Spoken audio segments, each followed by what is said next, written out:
अस्सलाम वालेकुम दोस्तों। अक्सर ऐसा होता है कि जब हम व्हाट्सएप से कोई इमेज या पिक्चर लैपटॉप या पीसी में डाउनलोड करते हैं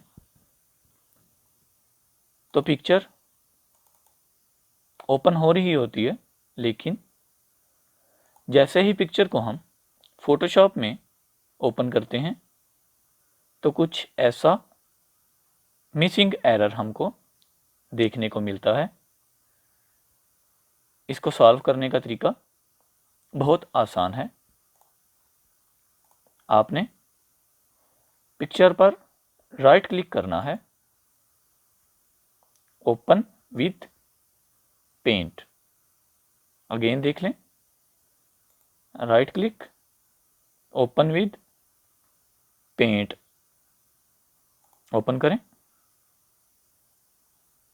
और फाइल पे जाके सेव पे क्लिक कर दें। फाइल पे जाके सेव पे क्लिक, बस।